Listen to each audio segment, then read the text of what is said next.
शहर के जाने माने रईस हीरा चंद और उनकी पत्नी सुजाता की चमचमाती महंगी कार बंगाल की एक पुरानी बस्ती की सुनसान गली में एक बेरौनक से पुराने मकान के बाहर आकर रुकती है।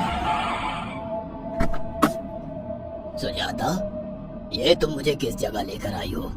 ये तो कोई गरीबों की बस्ती लगती है। यहाँ ऐसा क्या है? हीरा चंद की कुछ भी समझ में नहीं आ रहा था कि सुजाता उसे ऐसी अजीब सी जगह क्यों लाई है, जिस मकान में दिन में भी अंधेरा दिख रहा था और धुआं उठ रहा था। आप मेरे साथ अंदर चलिए, सब समझ जाएंगे। यहाँ हमारी हर समस्या का समाधान मिलेगा। सुजाता और हीरा चंद आशंकित कदमों से उस मकान में दाखिल होते हैं। तभी उन्हें किसी महिला की बाहरी आवाज सुनाई पड़ती है।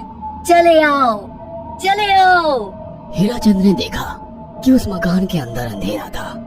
अचानक हीरा चंद की निगाह एक कमरे की ओर पड़ी, जिसके अंदर हल्की हल्की सी रोशनी आ रही थी और उस कमरे के अंदर से धुआं उठ रहा था। शायद उस कमरे के अंदर आग जल रही थी। ये किसकी आवाज है? यहाँ इतना अंधेरा क्यों है और ये धुआं कैसे उठ रहा है? मेरा तो यहाँ दम घुट रहा है। सुजाता और हीरा चंद धीरे धीरे कदमों से उस कमरे के अंदर चले गए। अंदर वाले कमरे में बिखरे बाल वाली एक खूबसूरत सी बूढ़ी औरत सामने जल रही आग में एक मुर्गी की गर्दन काटकर उसका खून गिरा रही थी और मुर्गी का शरीर झटपटा रहा था। ये देखकर सुजाता को उबकाई आने लगी। हीरा चंद ने सुजाता की ओर देखकर कहा, तुम ही मुझे यहाँ लेकर आई हो और खुद ही घबरा रही हो। कौन है ये भयानक सी शक्ल वाली औरत और हम यहाँ क्यों आए हैं? अचानक उस औरत ने एक झटके में मुर्गे की गर्दन धड़ से अलग कर दी। ये देखकर सुजाता के मुंह से चीख निकल गई और सेठ हीरा चंद भी सहम गया। वो बहुत डरावना नजारा था। ये अघोरा ताई है। ये हमें अपनी काली तंत्र विद्या से संतान सुख प्रदान कर सकती है, इसलिए मैं आपको यहाँ लेकर आई हूँ। कैसी बात करती हो? जहाँ बड़े से बड़े डॉक्टर सफल नहीं हुए, वहाँ ये मामूली औरत क्या कर लेगी? हीरा चंद की बात सुनकर अघोरी ताई ने गुस्से से हीरा चंद की ओर देखकर कहा, नादान हीरा चंद, काली विद्या में इतनी शक्ति है कि मरे को भी जिंदा कर दे। संतान पैदा कराना कौन सा मुश्किल है?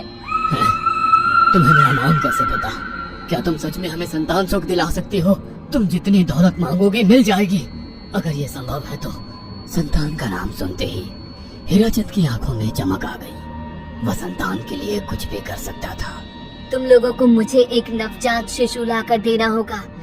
मैं उस शिशु की बलि चढ़ा दूंगी और फिर वही शिशु तुम्हारे घर में फिर से जन्म लेगा। नवजात शिशु की बलि का नाम सुनते ही सुजाता और हरिचंद डर के मारे सिहर गए, पर उनकी आंखों में उनकी संतान का सपना ज्यादा बड़ा था। वो सब करने को तैयार थे। अघोरा ताई, आप जैसा कहेंगी हम वैसा करेंगे। बस हमें संतान सुख दिला दो। बिना वारिस की हमारी दौलत किस काम की?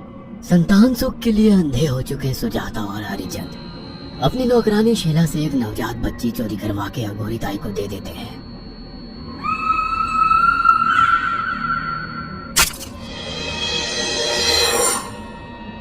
उस शिशु की बलि से सुजाता गर्भवती हो जाती है। देखा आपने अघोरा की तंत्र शक्ति?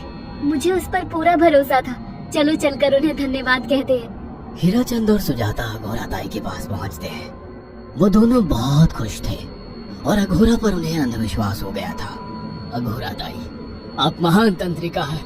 आपने वो चमत्कार कर दिखाया जो बड़े बड़े डॉक्टर नहीं कर सके। ये काली विद्या है बेटा। अगर तुम दोनों चाहो तो मैं इस विद्या से तुम दोनों को हमेशा के लिए जवान बना सकती हूँ। क्या सच में ऐसा संभव है?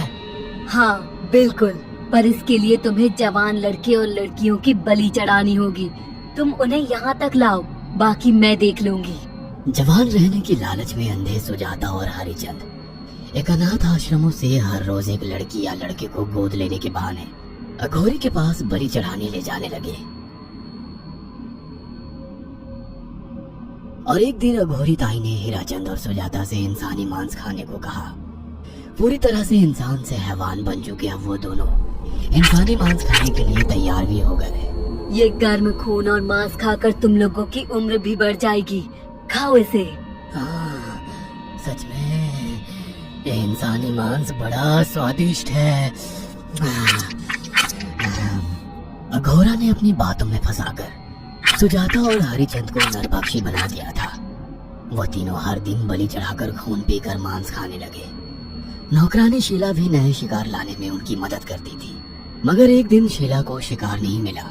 मेम साहब, आज एक भी शिकार हाथ नहीं लगा और मैं बहुत थक गई हूँ और घर जाकर थोड़ा आराम करना चाहती हूँ।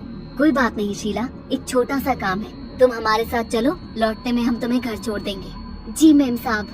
शीला नहीं जानती थी कि शिकार नहीं मिलने से सुजाता और हरिचंद अंदर से बौखला गए थे और उनके दिमाग में एक शैतानी चाल चल रही थी।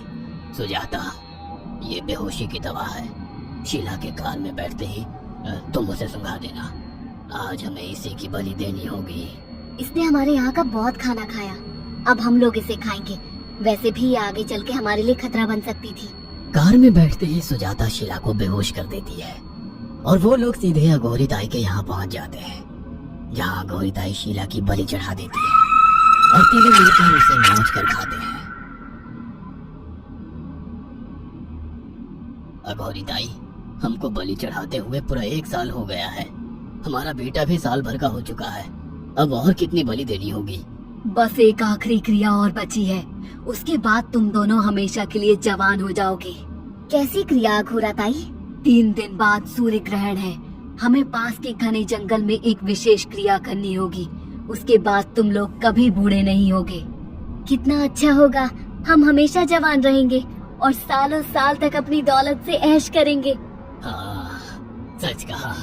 अघोरा ताई ने हमारे हर सपने पूरे कर दिए। 3 दिन बाद बंगाल के बियाबान जंगल में कोहरे और ओस से भीगे पेड़ों के बीच एक घने बरगद की बेलों पर कटे इंसानी सिर लटक रहे थे, जिसमें से खून टपक रहा था।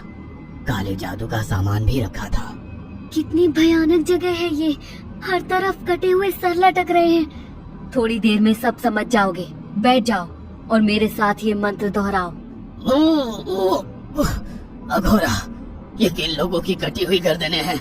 आप यहाँ क्या करने वाली हो? हीराचंद की बात सुनकर अघोरा जोर जोर से हंसने लगी और उसने एक शैतानी हंसी हंसते हुए हीराचंद की ओर देखकर कहा, तुम जैसे ही लोगों ने अपनी इच्छाओं को पूरा करने के लिए इन लोगों की बलि चढ़वाई है और फायदा उठाया है। अब तुम दोनों आंखें बंद करके यहाँ बैठ जाओ और मेरे साथ मंत्रों को दोहराते जाओ।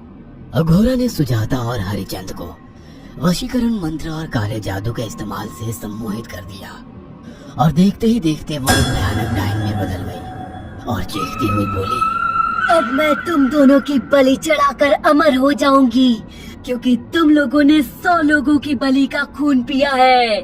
देखते ही देखते उस डायन ने फरसे से एक एक करके सुजाता और हरिचंद की गर्दन काटकर जल रही आग में बलि चढ़ा दी और उनका गर्म खून पीने लगी।